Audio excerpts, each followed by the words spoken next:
This is just a fun way to hang your garden gloves or garden tools.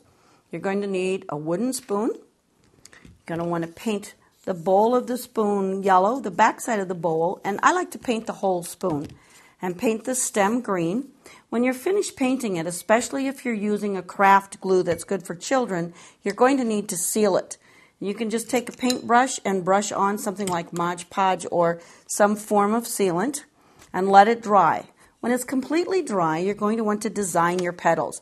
Now, I chose to make petals that are falling down and exposing the middle of the flower. You might want to make petals all the way around. In that case, you could make petals that were semicircular. You want to draw the bowl of your spoon on a piece of paper and then draw your petals. Make them any way you want. And when you're finished, cut them out and put them on your felt. I chose pink. Choose any color you want. Put them on your felt, outline them with a fine line marker, and then cut out the felt.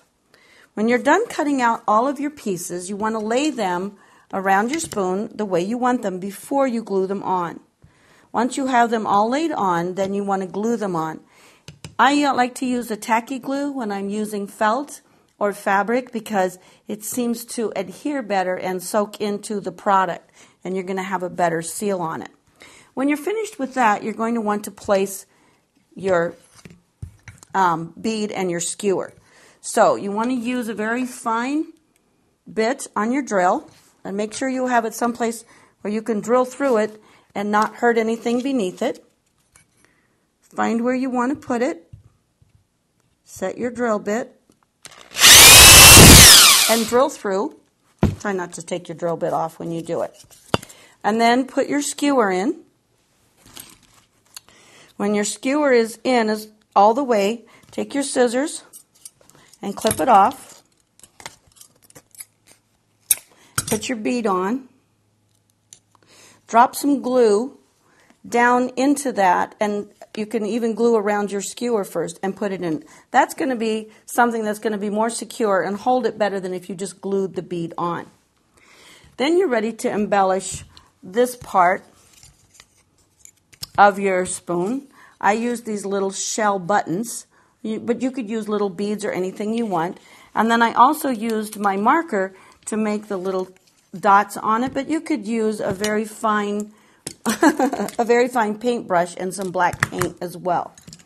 Once your product is finished and dry this way, then you're going to need to hang it.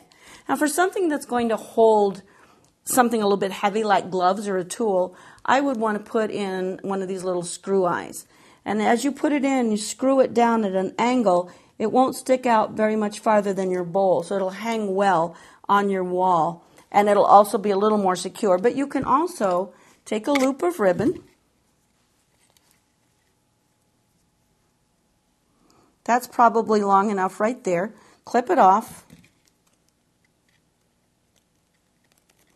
Cut it off. And then use your hot glue and put a bead of glue on the ribbon.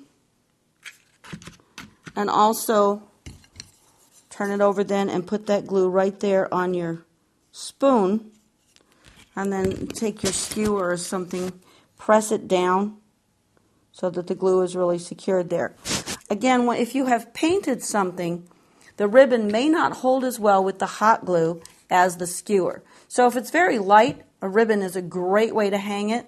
But if it's going to be holding something a little bit heavier, you might want to put one of these screw eyes in it. So when you're all done, you're ready to hang. You're ready to hang your garden gloves or a garden tool on your little flower.